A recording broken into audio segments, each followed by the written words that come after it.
علی زفر صاحب یہ بتائیے کہ 23 مارچ 1940 کو جو ریزولوشن پاس ہوئی تھی لاہور میں، جس کو اب ہم پاکستان ریزولوشن بھی کہتے ہیں، ایکچولی وہ لاہور ریزولوشن ہے، تو اس ریزولوشن میں ہم نے جو کچھ بھی کہا تھا اور اس کے ساتھ 2-3 اور ریزولوشنز بھی تھیں، تو آج جو ہے اگر اس کو ہم 23 مارچ 1940 کی ریزولوشن کی روشنی میں دیکھیں تو کیا اس ریزولوشن کے تقاضے جو ہیں وہ ہم پورے کر رہے ہیں؟ جی، جو لاہور ریزولوشن یا جس کو پاکستان ریزولوشن بھی کہتے ہیں، یہ ایک سنگ میل ہے ہماری جد و جہد پاکستان کی آزادی کے لیے۔ اس سے پہلے تو ہم سمجھتے تھے، اور جو مسلم آل انڈیا پاکستان مسلم لیگ تھی قائد اعظم محمد علی جناح صاحب کی قیادت کے نیچے، وہ مسلمانوں کو ایک ان کی جد و جہد تھی کہ ایک ہم اقلیت ہیں، اور جو بھاری اکثریت ہے ہندوؤں کی، اس کے مقابلے کے لیے ہم جد و جہد کر رہے تھے۔ لیکن 22 مارچ کو جب قائد اعظم محمد علی جناح نے اسپیچ کی، اپنی تقریر کی، تو انہوں نے اس جد و جہد کا رخ بدل دیا۔ انہوں نے یہ کہا اس ریزولوشن میں کہ ہندو اور مسلمان دو الگ قومیں ہیں، تاریخی طور پہ بھی، مذہبی طور پہ بھی، کلچرلی بھی، اور ہسٹوریکلی بھی، اور ٹریڈیشنلی بھی۔ اور انہوں نے کہا کہ یہ ساری جو اب کاوش ہے ہماری، یہ اس طرح ہوگی، جد و جہد اس طرح ہوگی کہ انڈیا میں، یونائٹڈ انڈیا میں، ہم ایک جو اکثریت ریاستیں ہیں جہاں اکثریت ہے مسلمانوں کی، وہ الگ ریاستیں بنیں گی۔ اور حالانکہ اس میں پاکستان کا نام نہیں تھا، یہ پاکستان کا نام تو بعد میں اس کو واقعات ہوئے تو اس کی وجہ سے بنا، لیکن اس میں یہ کہا گیا تھا کہ ریاستیں ہوں گی، مسلمان ریاستیں ہوں گی، اور خود مختار ہوں گی اور آزاد ہوں گی۔ اور یہ نہیں کہا گیا کہ کتنی ریاستیں ہوں گی، 1 یا 2 یا 3، اور یہ بھی نہیں بتایا گیا اس ریزولوشن میں کہ ایک فیڈریشن کے نیچے ہوں گی یہ ریاستیں یا الگ سے الگ ہوں گی۔ تو اس کا جو مین پرپز ہے، اس کا مین جو مقصد ہے اس سپیچ کا، اس کے بعد جو ریزولوشن بھی پاس کی گئی، وہ یہ نہیں ہے کہ اس میں پاکستان کا آپ نے ایک طرح سے تصور دیا تھا، بلکہ اس کا یہ ہے کہ اس کی وجہ سے جو جد و جہد کا رخ تبدیل ہوا، اس کے بعد بہت سارے واقعات ہوئے جس کی وجہ سے پاکستان نے جنم لیا۔ جی، تو اس کو ہم نے، آپ کو یاد ہے 1940 میں یہ ہوئی تھی، اور پاکستان تو 7 سال بعد ہوا تھا۔ تو جب ہم اس کو مناتے ہیں اور اس کو دیکھتے ہیں، تو ہم نے اس کو جو 7 سال میں جو واقعات ہوئے ان کو بھی غور کرنا ہے ان کے اوپر۔ اور میں سمجھتا ہوں کہ اس میں بہت بڑا کردار جو تھا پاکستان بننے میں، اس کے بعد وہ کانگریس کے لیڈرز اور ہندو لیڈرشپ کا بھی تھا، کہ انہوں نے ضد ایسی اختیار کی، انہوں نے کہا کہ ہم نے ماننا ہی نہیں جو خود مختار اور آزاد ریاستیں ہیں مسلمانوں کے اوپر اکثریت پہ بیسڈ، بالکل ٹھیک، ہم نے ان کو ماننا ہی نہیں۔ قائد اعظم نے یہ بھی کہا کہ آپ ایک آئین کے تحت گارنٹی کر دیں کہ یہ ریاستیں قائم رہیں گی اور تبدیل نہیں ہوگا۔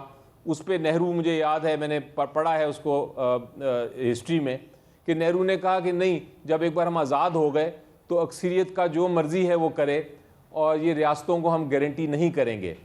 اس کے بعد قائد اعظم محمد علی جناح اور مسلم لیگ لیڈرشپ نے یہ کہا کہ ہم اب آزاد پاکستان، ایک انڈیپینڈنٹ اور نیا پاکستان ہی چاہتے ہیں، جو کہ اس 2 نیشن تھیوری کے بیس پہ یہ ہو۔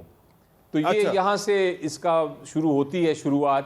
اس ریزولوشن میں نہیں لکھا ہوا پاکستان کا، اس میں یہ نہیں لکھا ہوا، جی وہ آپ درست کہہ رہے ہیں، ریزولوشن میں نہیں لکھا ہوا، ریزولوشن میں لفظ پاکستان نہیں ہے، لیکن یہاں پر ایک خاتون لیڈر تھی امجدی بانو، جو کہ مولانا محمد علی جوہر کی اہلیہ تھیں، انہوں نے اپنی سپیچ میں لفظ پاکستان استعمال کیا تھا۔ She was the only leader اس 22، 23 اور 24 مارچ کا جو 3 روزہ اجلاس تھا آل انڈیا مسلم لیگ کا، شی واز دا اونلی لیڈر جس نے لفظ پاکستان استعمال کیا۔ بیرسٹر ظفر اللہ صاحب، 4 ریزولوشنز منظور ہوئی تھی۔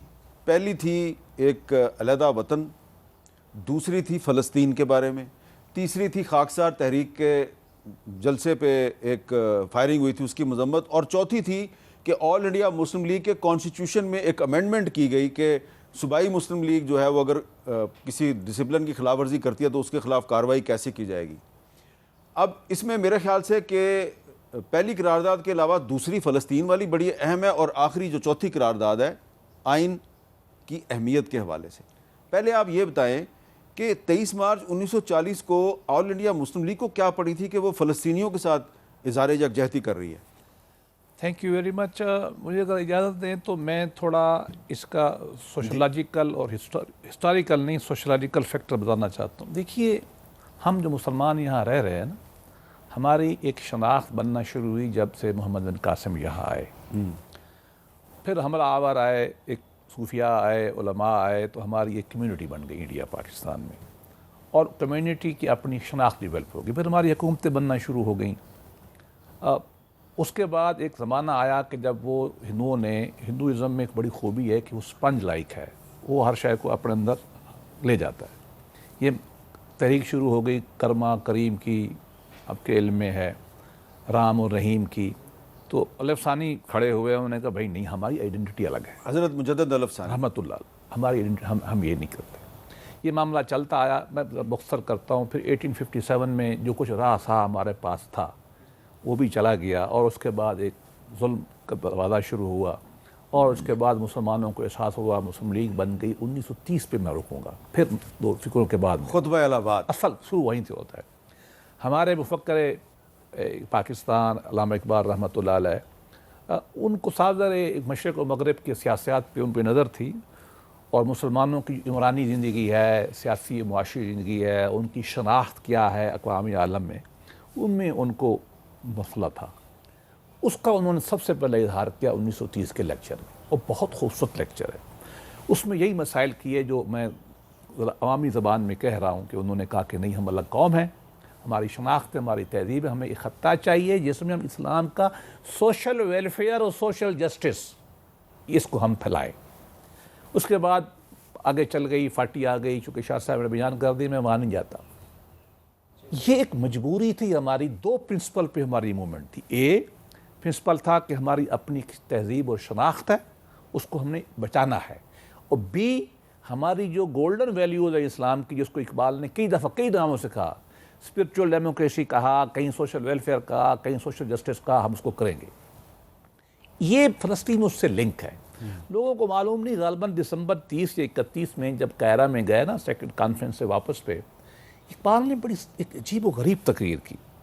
انہوں نے کہا کہ دیکھو، ہمارے مسلمان فلسطینی زمینیں بیچ رہے ہیں۔ کس نے تقریر کی؟ علامہ اقبال نے، ادھر قاہرہ۔ دسمبر 1931 میں وہ قاہرہ کے راستے سے بیت المقدس گئے تھے، مسجد اقصیٰ میں کشمیر کانفرنس، فلسطین کانفرنس تھی۔ ایگزیکٹلی، وہاں انہوں نے ایک سپیچ کی، وہ بڑی اہم ہے، آج کے بڑی اہم ہے۔ ہم مسلمان فیصلے جذباتی کرتے ہیں۔ انہوں نے کہا دیکھو، 8 کروڑ روپے میکسیمم چاہیے، جو زمینیں مسلمانوں نے رہن رکھی ہوئی ہیں نا، اے مسلمانوں 8 کروڑ اکٹھا کر لو، اور اس کے بعد ہم زمینیں ان کی وہن ہو جائیں تاکہ یہودی نہ خریدیں۔ آپ کو پتا یہودی تو آ رہے تھے، کسی نے توجہ نہیں کی۔ جب وہ گئے مفتی حسینی کی کانفرنس میں، وہاں بھی میں ایک فکرہ ضرور کرنا چاہتا ہوں۔ وہاں مسئلہ پیدا ہوا کہ ہم نے ایک مدرسہ بنانا ہے۔ اقبال نے کہا نو، یونیورسٹی بناؤ۔ اقبال کی بات کو مسترد کر دیا گیا۔ فلسطین کا مسئلہ بھی بالکل وہی تھا، کیا؟ شناخت مسلمانوں کی، مسلمانوں کی تہذیب، مسلمانوں کے اقدار۔